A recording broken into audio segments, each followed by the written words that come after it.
Hello. Hello. We're on. Great. Excellent. Hello, and I'll say my words of introduction.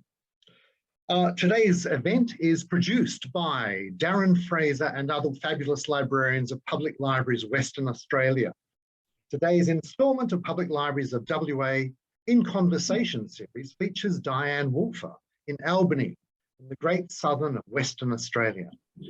We acknowledge the traditional custodians of the country we're on today, elders past, present and emerging. My name is Glenn Swift. I'm in Fremantle. Diane's in Albany, and you're joining us on Zoom from many other parts of the state and on many other traditional countries. If you have questions, please send them in the chat box to PLWA, and they'll come up on my sidebar, and we'll get to those as the interview progresses. A recording of this event will be available on Public Libraries of WA Facebook page, and please feel free to share it with teachers, students, and all lovers of a rollicking good read.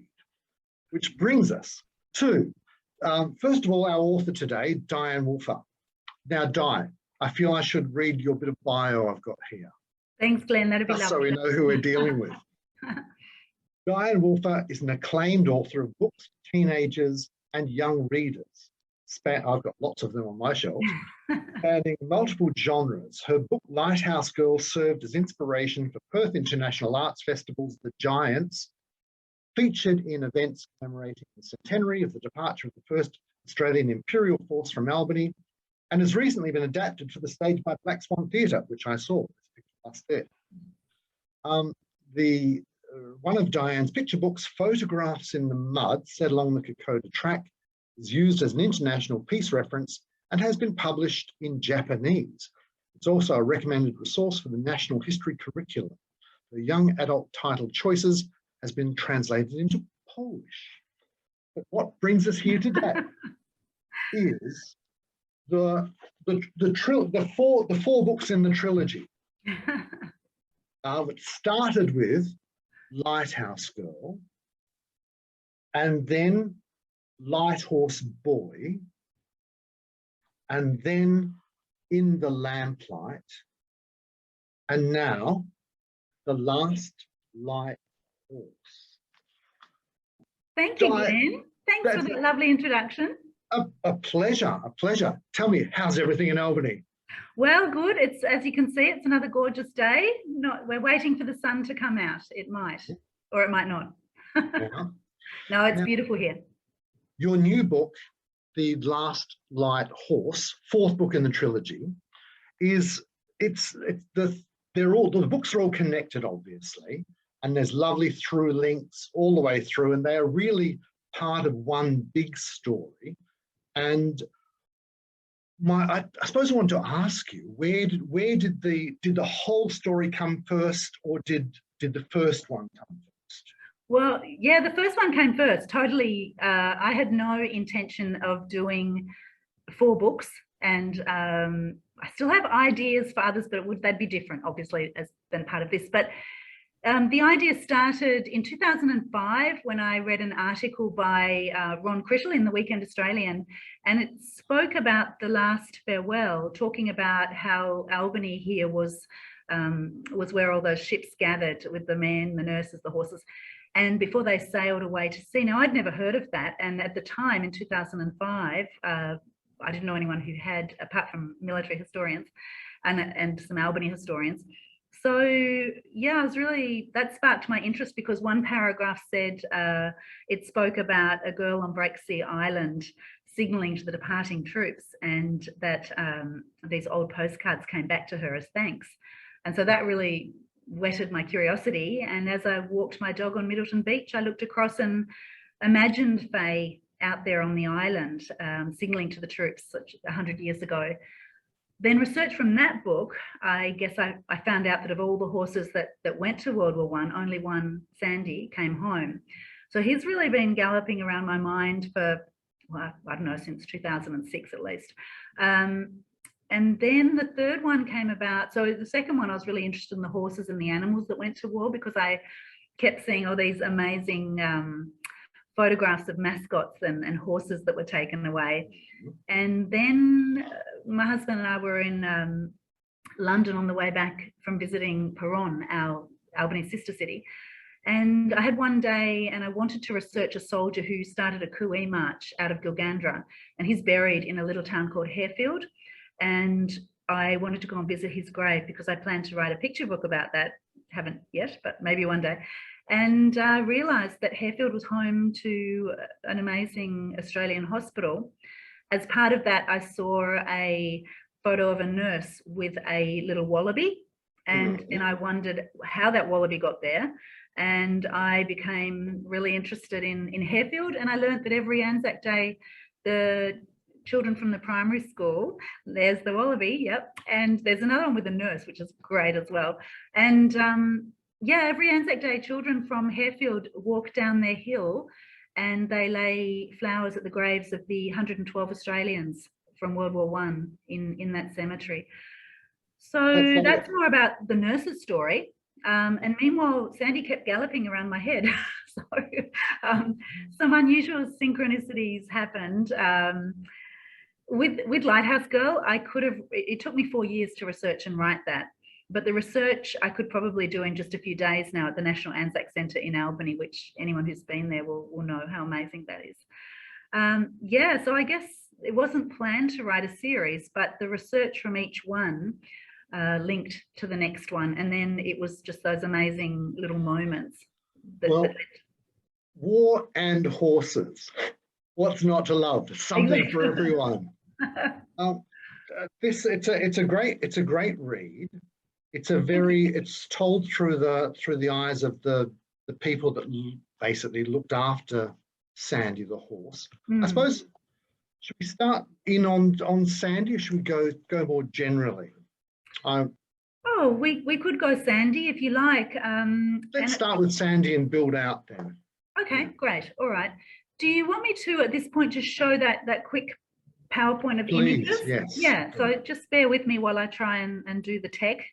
All right, so basically, when I found out about all those horses, and that of 136,000 horses that went over to World War I, just the one Australian horse came back, then I became really interested in Sandy's story, and then of course I became interested in Major General Bridges' story and all those evocative photos of the horses. I have family in the high country, and around the time of the Light Horse Boy, the lady down there in the pink skirt is Honor Auchinleck, who, for the Silver Brumby fans, she's the daughter of Aline Mitchell, who wrote that. She's also the granddaughter of General Sir Harry Cheval, so massive military and literary links. So she wrote a letter to me years ago saying that the students at Corrion School, where she lives, had researched the Light Horse Boy and were so inspired by it that they wanted to find out about every name on their war memorial. I wrote back and we started a correspondence, and then I offered to come and visit the students when I next went to visit my mum in Albury. So I grew up on bush poetry. My mum, The Man from Snowy River and Movement at the Station, all of that. My sister lives in Jindabyne, up in a very remote off-grid area out of Jindabyne, where a lot of the horses came from, and it's a really the horses are so loved. And the fellow at the top there with the horse, he is a friend of my sister's and told me about the family that donated Sandy, Francis O'Donnell, who he's related to. Sadly, he passed away during the writing of it, but he was telling me about the Anzac Day ride by in Jindabyne. So I had, apart from living in Albany, which has such a link to World War I had these family connections going on. Then this happened. There are 3 ladies in Albany called the Albany War Cabinet, and they sent me an email saying, can you write a book about Sandy and Bess? They're really passionate about the horses. And Sandy, I'd known for a long time that this was a great story and that I had so many links to Sandy. After the National Anzac Centre opened here in Albany, I was walking through the museum, and the last exhibit, there was a hoof and a silver-plated hoof. And when I read the inscription, it was Sandy's hoof. So after learning so much about Sandy, I then found out that his hoof is actually in Albany.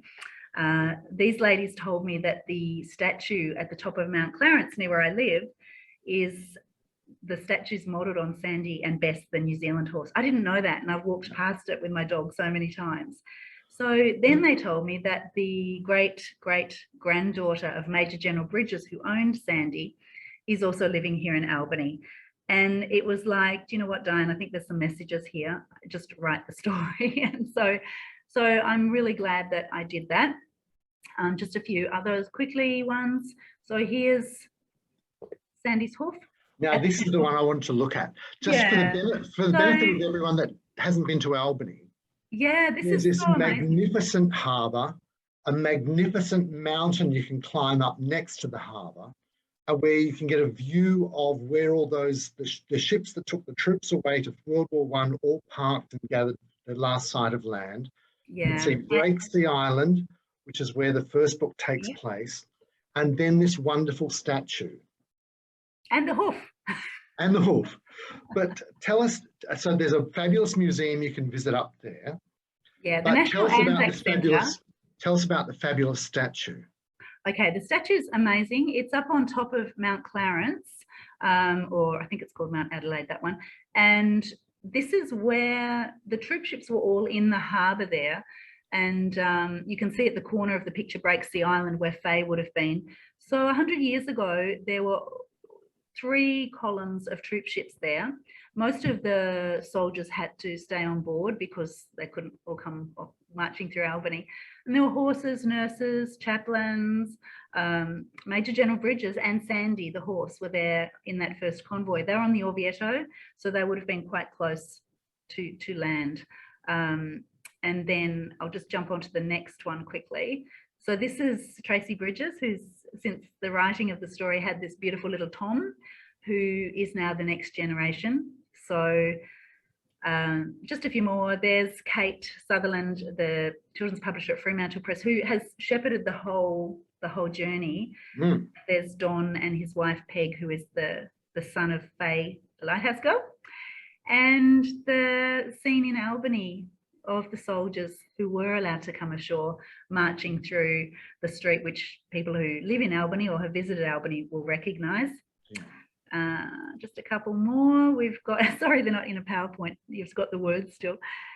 So part of bringing the story together, as in all of the books, is getting that blend between the story, the narrative arc, the archivals, which I bring the archivals, and then of course working with wonderful Brian Simmons, the illustrator. And you can see why I am not an illustrator.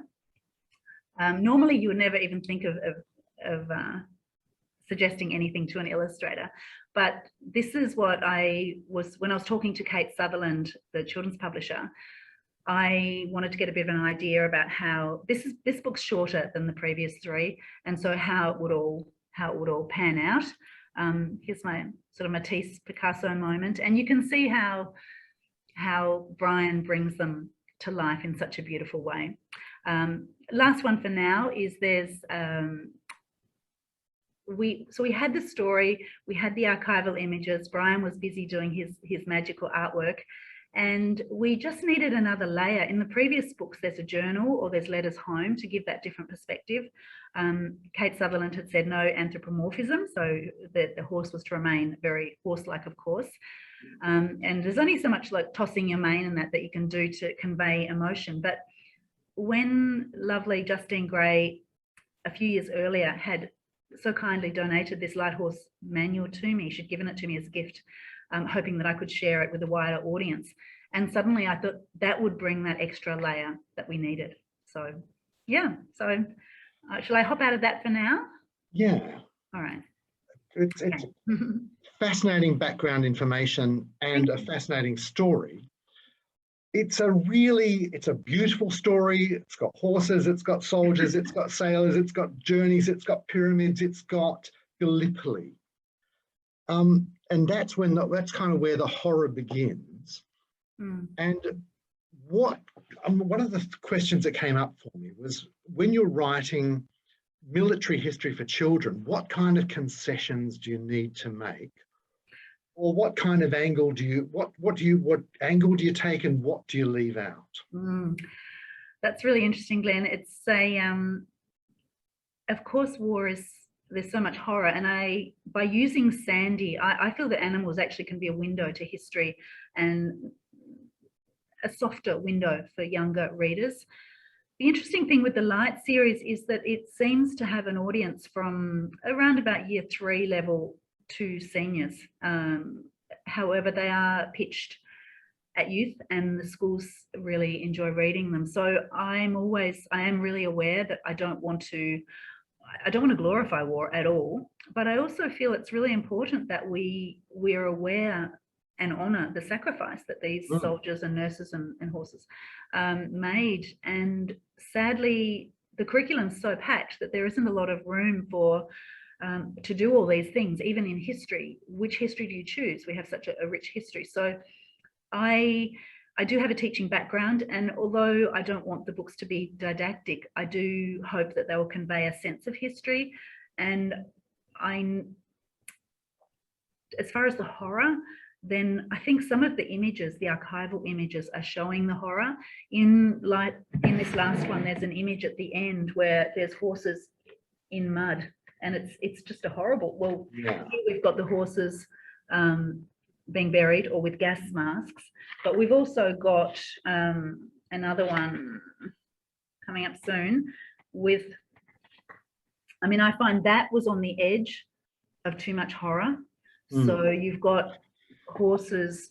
We don't want horses suffering. No one wants horses suffering. We don't want dogs suffering. We don't want horses suffering. No, and it's interesting because it's a different kind of grief we feel. The horses didn't choose to go. And I've heard soldiers in their journals talk about the grief for a mate, a human mate, but that they just felt that they'd betrayed their horses by having to leave them behind. And I think so much of the images and the actual story can speak for itself. I don't feel I need to go too far down that horror path. I did probably try and tone it down a bit. We know lots of horses and lots of soldiers left Australia, left Albany, went to Egypt, and then they went to Gallipoli. How many horses did they? There was no, I can't imagine there was much horse charging up the hills at Gallipoli. No, but interestingly, Sandy, so they took some horses along. The horses went as far as, is it Mudras? And so the horses had gone and they didn't realise how steep it would be, of course. And they had horses on board the ships, and Sandy was one of those horses. So he was actually on board, but they couldn't land them. So he stayed on board while the men and Major General Bridges were landed. And so they would have been aware of the horror. So there's terrific record keeping for the men, the humans and the nurses, but no one really thought to record keep for horses. So we don't, at some point I have to use imaginative leaps. And so I was trying to imagine what that would be like for a horse on a ship as all this hell is unfolding. So there's all there's wonderful documentation and fabulous pictures, in some which are in your book, of the light horse doing their mass pretend charges and things around the deserts, around the pyramids. Lots of light horse action there. But in terms of actual soldiers on horses charging into battle, there wasn't a whole lot of that. Well, there was back in the Middle East after the Gallipoli campaign. So the Gallipoli campaign went for almost a year after that horrific first landing. They dug in and they had some donkeys, but the horses remained back in Egypt and were cared for by probably some elderly grooms and older soldiers, not elderly, but after the Gallipoli campaign, the light horsemen who had survived, and we're thinking battles like the Neck, so many were killed, they planned to ride into war, not what happened. But the soldiers that survived came back to Egypt and were reunited with their horses, and then the battalion split, and half went to Europe, and then half-ish numbers remained behind in the Middle East. So there were horses riding through the desert, and there were battles, of course, like Beersheba, which is such a famous one, but there were many others as well. But a lot of the time was also spent preparing for war and polishing their saddles and marching through deserts and that kind of thing. And wherever you take 100,000 horses, you need an awful lot of hay. Yes, yes. And there's amazing stories that back then the air war was beginning, and so there were some airplanes, and the horses were tethered on big long lines in the desert. So if you're in one of those little airplanes and you're flying above, you could see that long line. And so the soldiers became very clever at making using twigs or whatever they could get to make these pretend horses and make a big long line of them. So when these little aircraft came over, and they would then shoot at the sticks, meanwhile they had their horses hidden behind some dunes as best they could. So there are all sorts of interesting innovations.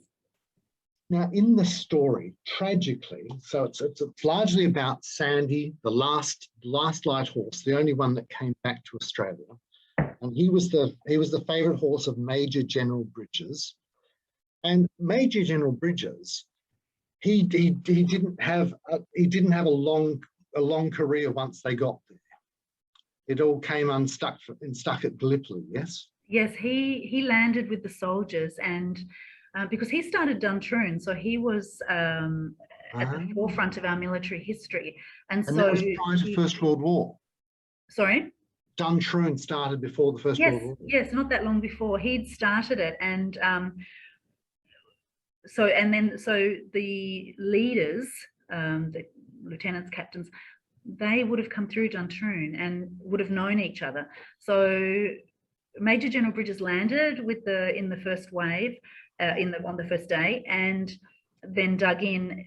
He was shot by a sniper not far from where Simpson, his donkey, would go up and down Monash Gully, I think it was, and he was shot by a sniper in a tree, and it severed his femoral artery, which is not great, and they got him out to a hospital ship, but he was dying, or that's a very, I guess the choice would have been to remove the leg, but he may well have died as well anyway.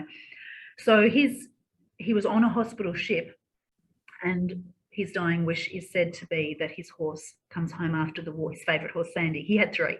And I'm sure he was also thinking about his beloved wife and family, but that must have been something that he said, because it's gone through for 100 years later. That's a part of our folk history. And so then what happened, his body was, he was taken back to Egypt, and he was buried in Egypt. And his wife back in Australia, meanwhile, was lobbying for his body to be returned. And he was buried at Duntroon on the hill there. So I take it there wasn't many soldiers' bodies sent back to Australia. He was the only one. He was the only one. So he was the only one. And then there was a military funeral for him, I think in Melbourne, and some accounts say that Sandy was leading the memorial with the, they do the boots back to front. But it wasn't Sandy, because Sandy didn't come back until 1918. But Sandy probably would have been part of the memorial service in Egypt. And so his body was then exhumed, and he was the only soldier to come home. And then his wishes were honoured, and in 1918 Sandy at last came home. Before that, he'd from the Middle East, he was Captain Whitfield, a veterinarian, looked after him. And so as part of the story, I needed to attach Sandy to humans in his life, so it's really arranged in 4 parts. Initially it's Francis in Tallangatta, where they're fundraising for a memorial to Sandy, and then Major General Bridges, and then Captain Whitfield, and then Archibald, who brings him home, who really did bring him home. And he had some tough times, did Sandy? It wasn't just galloping about being heroic. Yeah, no, the conditions were terrible. As a veterinarian horse, they were ridden to the edges of, in France, now we're in France, he would have been ridden to the edges of the battle, and they tried to then save take the horses, or the animals, the mules, back to the veterinarian hospitals to save as many as they could.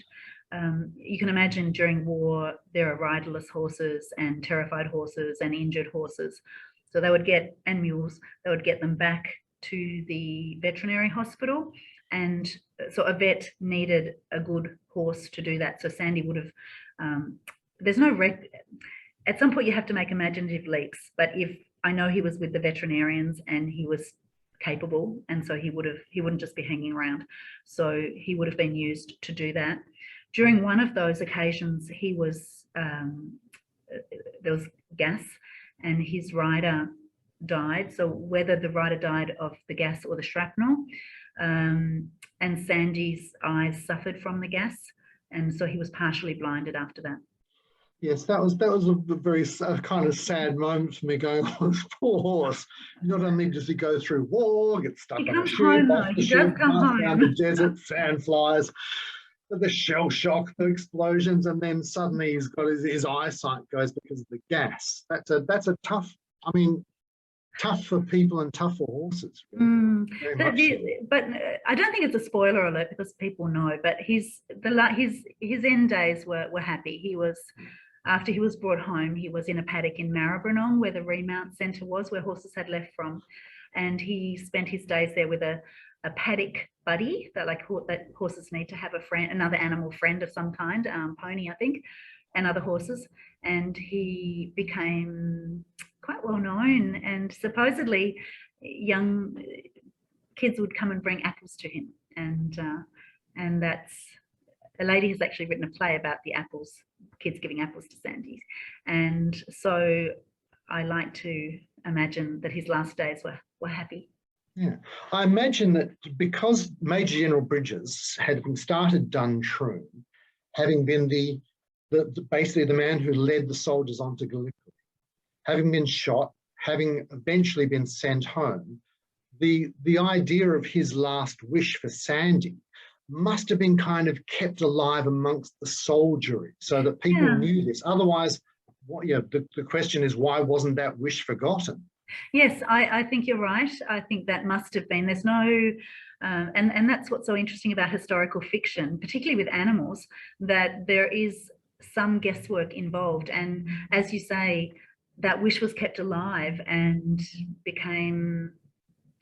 Sandy became iconic in that he was the only horse that came back. Even then, I think the soldiers felt betrayed that they couldn't bring their horses home, and to the point where some chose, rather than leave them behind in Egypt to possibly suffer, that they took them a little way into the desert and blindfolded them and shot them. Yeah. There's cases of two mates going out together and blindfolding each other's horse and then mercifully ending their days, which I can't even imagine how dreadful that would be after 4 years of war. I heard I read they'd rather their horses go off to the war in Europe than stay in the Middle East, because they thought the people in the Middle East didn't have a high enough opinion of horses. No, at the time, the animals that were there weren't cared for. They're probably fine now, but at the time, from what the Australian soldiers saw, it wasn't how they'd like their own horses to be treated. And we also can't forget that many of these horses were brought from the family farm. So these were, if you as a young man signed up for the light horse and bought your own horse, then you were given 10 quid, I think it was, or £10, anyway, whatever it was, it's in one of the books, then that technically then belonged to the army. So at the end, they could make those decisions. But if you had a good horse, it would save your life dozens of times because you had that connection. And if it needed to gallop into battle and leap over a trench with soldiers with their swords raised, a good horse would do that for you. There's that great quote. I'm not sure who it's from. I can make it general in 5 minutes, but a good horse takes months and months and months. Yeah, I know. I know. I really wanted to include some quotes in the book, and the first one is Aline Mitchell to honor Oughton Lake. But yes, I really liked that one. It's like, you know, a good horse would save your life dozens of times. Now, I feel we should turn to some questions from our Zoom participants who are in libraries or at home, and I won't touch the tech. I'll just wait for you to tell me. Okay. I can't tell you who the questions are coming from, but the people who are asking them will know. And our first question is, what's your favourite part of the Old Horse Manual? Which part Oh, appealed to you? goodness. Okay. I don't interest have of the fun? old manual with me. I'm trying to protect it as much as possible. What I'm still amazed by is that the printing is tiny, but then someone with a red pen, which I don't know what point it is, but it's tiny, has written in beautiful handwriting extra instructions. Like, most of this manual is about marching, and when someone says this, you go that way, and then you line up, and then you do all these things. There's so much of it is about that, whereas really, I think once they're in battle, just that's Bathsheba, we're heading there. I'm sure there's more to it than that, obviously, but the whole marching and being this far apart from each other and reins up and stirrups. Yeah. Military discipline is very important, clearly, but I was amazed at the degree of parading and standing to and all of those things. Yeah, there's a question. Thank you. Yeah, I read somewhere that the reason, or that the drilling is so important. Drilling, that's the word. Is because that the natural instinct for humans and horses, if someone is firing a machine gun at you, is to turn around and go the other way. Oh, that's really interesting. Yeah. You've got to overcome the fear reflex. Interesting. In order to organise yourself into one particular target. That makes sense. Question. Did any foreign horses come to Australia after the war? The answer to that has to be yes. Well, I guess, yeah, I mean, Melbourne Cup. In the Melbourne Cup. So yes, horses have been coming. At the time, it was for quarantine, that's the reason, but also it had taken 4 years to get all of the thousands of soldiers across there and the horses, and it took a year to get them all back.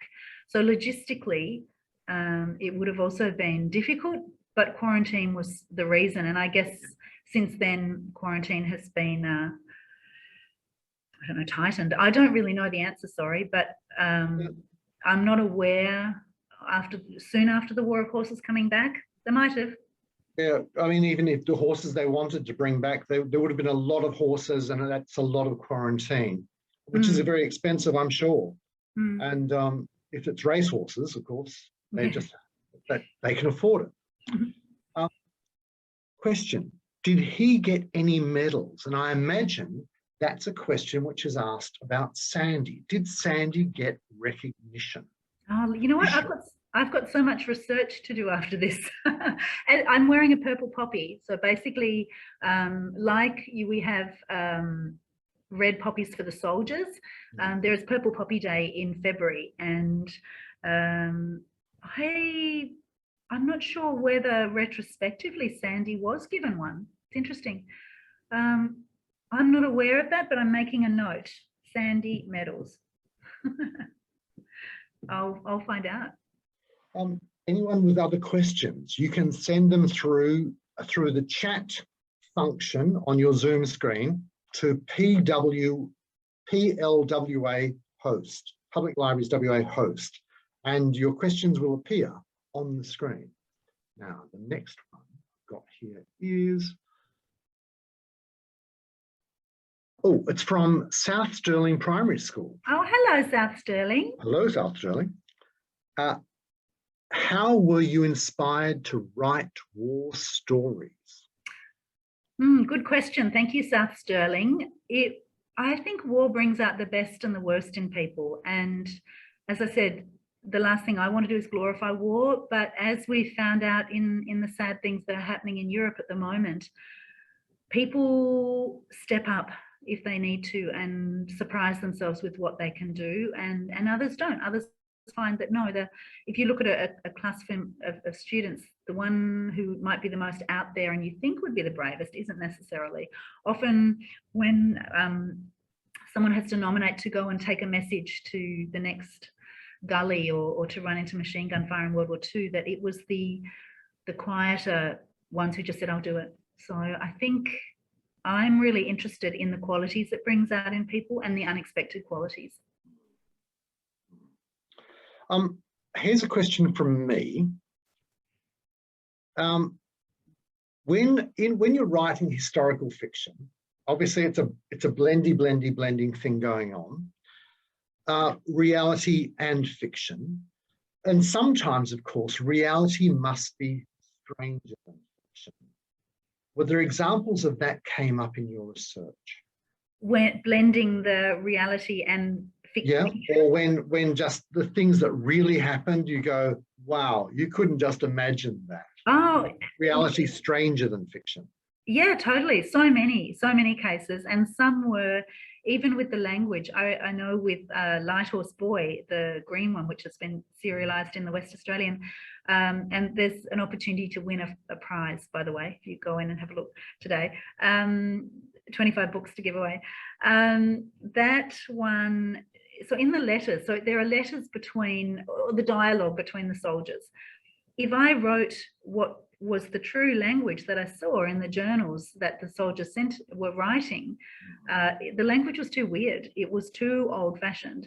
And so I had to tone down reality to make it appear realistic, which felt very strange. So things like jolly and righty-o chaps and that kind of thing, I needed to tone down what they really said so that it would be believable, which to me seemed crazy. As far as where Sandy was born, we don't know where he was born. It would have been in the Upper Murray, supposedly, because they breed amazing horses there. With how he met Major General Bridges, no one really knows. Initially, I had them meeting at Maribyrnong Remount Centre, but then a lady in Tallangatta said, no, I don't think they would have met in the high country. Major General Bridges loved being in the high country. So then I wrote another scene where they meet, there were horse musters where the beautiful horses were brought to Tallangatta and chosen, the best ones were chosen for the war effort and then sent to Wodonga and then down to Melbourne's Remount Centre. And so I thought, well, if they're not going to meet at the Remount Centre, they'd need to meet up in the high country. So I had Francis, the original owner, riding Sandy to look at that muster, the horse muster, and then just happened to meet Major General Bridges there. I was then told, no, that couldn't have happened because Major General Bridges would have been on a train the next day. And at some point I thought, you know what, I just have to make a leap. So on my list of jobs in the next fortnight is I've already started, on my website, there's a drop-down box that goes to Sandy, the real Sandy. And I did that with Faye as well, because so I asked Faye's family to just write a one-page about her real life so that could be shared.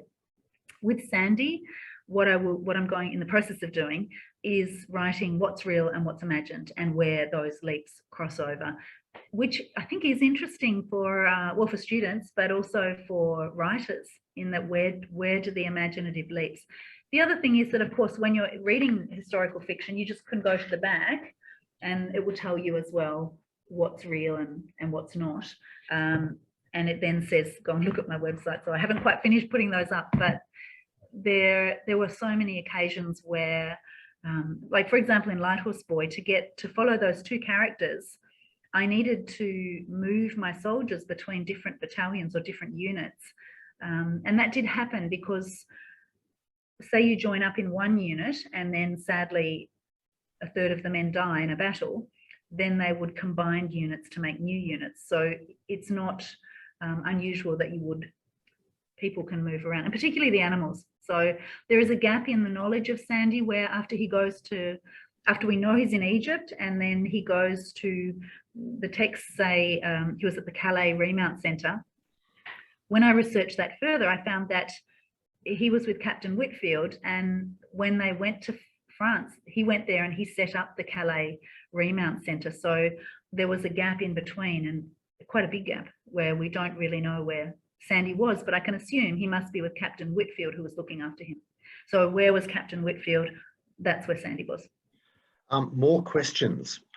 This one maybe is a short one, but Diane asks, how long did it take you to write the entire series of books?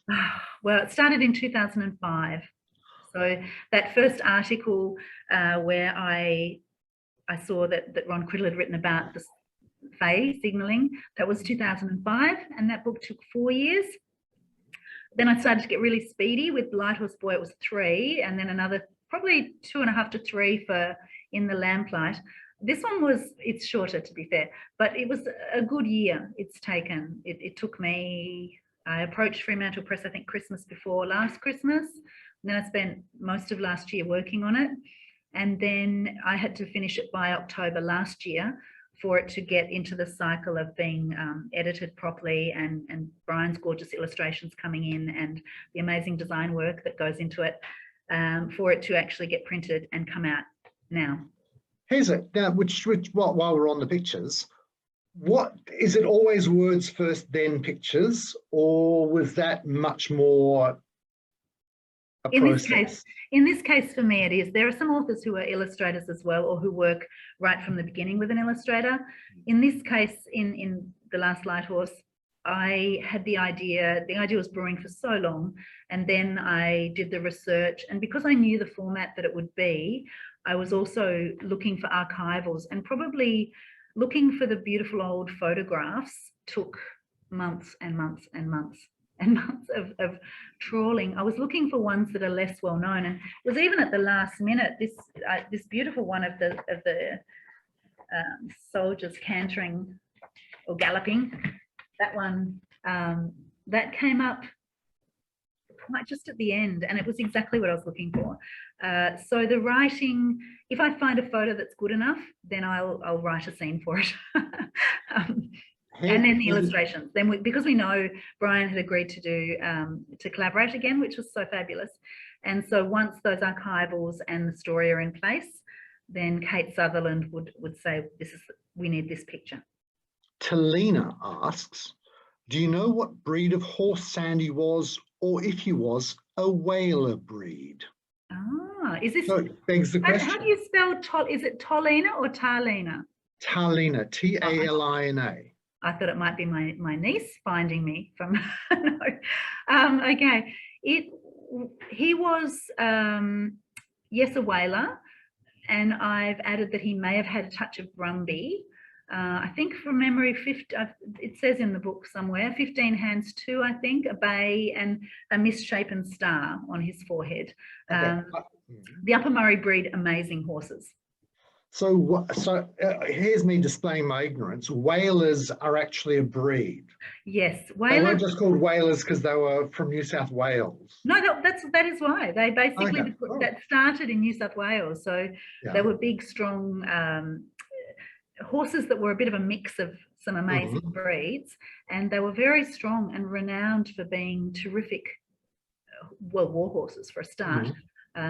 But yes, so then they became known as whalers. Right, 130 kilograms of kit. That's a lot of stuff for a horse to carry. Yeah, you need to be strong. Yeah. Now, that was 130 kilograms plus the rider, or including? Yeah. What happens with me, I read all the facts, I take all these notes, and then my imagination takes over, and those facts, I could find that if you give me an hour, but. It's all right. Well, I know. Annie asks, after learning about all the horrible things that happened to Sandy, did you spend a lot of time just hugging your own pets? Oh, bless you. Yeah. I hug my dog Harry regardless. He gets a lot of hugs. But my auntie had horses, and I do like horses. I'm not an amazing horsewoman or anything like that, but I do like horses, and I like, I always love in the Anzac parades, the horses are my favourite part. And there are some lovely members of the 10th Light Horse who let me hug their horses. I was just before the launch, I was actually with Liz, a light horse lady in Albany, and did a bit of hugging of her horse. I guess the short answer is no, I didn't like write a scene and then go and hug my dog, but that's a very logical thing to do. Now, when you mentioned the 10th Light Horse, that's a mob of guys. Are they in Albany, the ones that dress up with the horses in the gear, all the original stuff from World War One? Yeah, 10th Light Horse is the WA Light Horse Regiment. Yeah. And so they recently. Just a reenactment. Yes, yes, yeah. And they go to all sorts of things, and really it's keeping the spirit of the Light Horse alive and honouring the sacrifice, but also keeping that spirit of the Light Horse Regiment alive. There was in Perth a few months back I can never remember the reforming. There's another word, but basically reforming perhaps the Light Horse Regiment. And I was surprised to see that the 10th Light Horse, of course, have a lot of interesting trucks and mechanized military things as well. So the Light Horse are a part of the 10th Light Horse, the horses part of it. And they do a lot of ceremonial things, Anzac Day, RSL events, all sorts of events, often as fundraisers. Question, is there going to be another book in the series? Is there going to be a 5th book in the trilogy? Oh, Fremantle Press, are you listening? I'm not sure. It's so lovely that this is being billed as the 4th and final. Yes, this is a logical end point. What happens as part of my research, I keep finding these amazing, interesting snippets of information. So I feel that there will be more. There's already there's about 3 stories that, like Sandy, they're not about horses, but they've been brewing in my head for a long time. And I won't talk about them because I don't want to jinx it. But at some point when I finish the projects that I'm working on at the moment, I do hope to get back to those stories and think of how I could shape them. It wouldn't be like this. This is a very specific format and shape, and it works really well. But there's more World War I stories in my head. Some amazing ones. There's just so many stories. I just like to, if Fremantle Press is watching, wouldn't that make a fabulous set? A fabulous set. Oh, they look so nice in hardback. They do. Oh, beautiful. And I suppose we're winding towards the end. We've got about 7 minutes left. And let's see, questions that the fate of the horses, all the other horses. I know some of them were sold off as farm animals in Europe. And you mentioned that some of them were shot in the desert because they couldn't be brought back. And there was an awful lot of horses went from Australia, and most of them I read went to India, strangely enough. Interesting. Yeah. Well, I guess after the war, we don't really know, and that I think was what was that was so gut-wrenching for so many soldiers. They don't know what happened to their beloved horse, and some stayed behind in the Middle East, some went to France, and the ones that survived were sold to families or other situations happened for them. But yeah, so they ended up in different places. Light Horse Boy, because it's war and there is a lot of horror, there is a hopeful ending in Light Horse Boy, the green one, where Jim's trying to find his horse, and so we've got a letter that hints at where Breaker may have ended up. Now, there's a life for every story beyond its conception and first printing. The Lighthouse Girl went on to be identified with one of the huge puppets that came with that French theatre company, which is fabulous. These 2 books together became the inspiration for Helly Turner's script. Black Swan Theatre, yeah. Helly Turner wrote a play for Black Swan Theatre, and it became The Lighthouse Girl, and the combination of those 2 stories. Yeah. And now there's another theatre company that's going to. I'll have an attempt. I'll have an attempt at getting back onto that PowerPoint. Let's see if I can do that. Theatre 180, I believe they're called. Theatre 180 are a fabulously creative mob of theatre makers in Perth, and they're going to look at creating a piece for the whole 4 stories, which will be epic, and which is great because it's an epic story. It deserves epic theatre. Oh, thanks, Glenn. This is new news. It's Stuart Hultz. It was the director of. Thank you. Was the director of The Lighthouse Girl, and Theatre 180 is a fabulous group who put on, it's theatre, but it's against a backdrop of a visual, like just say you go to the movie theatre and there is the visual behind, and then the actors are acting in front of that. So as far as a set, they can put it in a trailer and take it out into regional communities. And they've done, I've seen both of them, they're fantastic. AB Facey's A Fortunate Life they've done, and Sydney too, which was great. And they've just had successful funding to use all 4 books and to write a script, and that is we're going through that. I'm going to be in Perth tomorrow, and they hear the first reading of that, which is going to be so exciting, and talk about a little bit about that. And if all goes well with the second round of funding, then that will possibly early next year. So I'll get out of this. So there's the image of those, and I'll get out of that again. There we go. Yeah. So yeah, I'm really excited about that. And there is a film option has been signed for all four of them a long time ago, and that's sort of chugging along. It might happen. You never know. I hope so. So yeah, I love the way it's also been adapted for song, and in hundreds of primary schools that I'm aware of. I think the Combined Voices Choir in Perth did Lighthouse Girl a few years back, which was beautiful. And schools around, well, certainly Western Australia and beyond, do these great adaptations. And I was at Parkland School yesterday.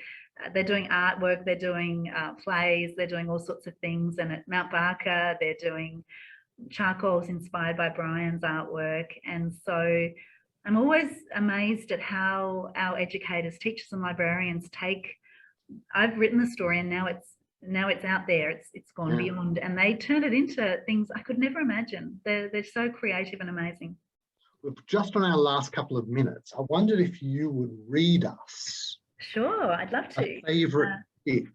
Oh, favourite bit's hard. All right, a bit. Give you fancy. A certain bit. All right, so what I'll do is I'll read this bit, which is where Sandy and Major General Bridges have met, and now we're getting to the pointy end. It's they're off to war. Horses jostled and bucked as soldiers pushed them up the gangplank onto the Orvieto, flagship of the Australian fleet. They set sail mid-afternoon on 21st of October 1914. A band on the wharf played God Save the King, followed by a rousing rendition of Rule Britannica. 3 of the horses on board Orvieto belonged to Major General Bridges: Sandy, Pasha and Brown Mare. Pasha was the beauty. He was dark and glossy with a proud bearing. Sandy was even-tempered and Brown Mare was steady. Not even the foghorn spooked her. Accompanying the horses were 1,453 men and 4 nurses. Oh, thank you. I could do the... so just in that little bit alone, there are months of research. Yep. On this page, we then have a little bit of the that beautiful manual, Major General Bridges, which the Recollections of War Collection Museum just out of Albany, and then that's from the Australian War Memorial. I'll just read another page if we've got time. This is an example of how, if I loved an image, I would then weave it into the text. So, as they sailed west, the men trained for battle did calisthenics, such a great photo, to keep fit and lined up to receive vaccinations against infectious diseases. Of course, this whole Spanish influenza thing was big then. After that, in the evenings, they lazed about playing games and listening to music. The seasick horses stayed mostly below deck, struggling to keep their balance. Sandy's stall was squeezed between Brown Mare and Pasha. While Brown Mare endured the voyage quietly, Pasha was edgy. Sandy nuzzled him, but the gelding kicked in frustration. A soldier called Jim, that links to Lighthouse Boy, filled Sandy's feed bucket and checked his hooves. Twice a day, he shoveled manure into a bucket and attached it to a rope. Haul away, Jim yelled to his friend on the top deck each time the bucket was full. One more page. Right, yeah, I think we've hit 11:30. Oh, okay, all right. Well, that might be time to wind up. There's then Sandy going through Albany's King George Sound. Yeah, and we can see Mount Clarence. Yeah. So thank you very much. Thank you, Diane. Thank you, Public Libraries WA. Thank you, everyone. Thank you, Public Libraries of WA. You guys are amazing, and I'm really love them to be part of this. Today's instalment of Public Libraries of WA in Conversation has featured Diane Wolfer in Albany, in the great southern of Western Australia, me, Glenn Swift in Fremantle, and you, wherever you are, in public libraries or at home in Western Australia. Thank you so much to Darren Fraser and Rachel and Cheryl and the lovely people at Public Libraries WA who have made this happen. And The Last Light Horse by Dianne Wolfer, published by Fremantle Press, is available at good bookshops near you. Thanks Thanks you, for joining Glenn, us and thank today. you, Fremantle Press, and thank you, libraries. It's been really fun.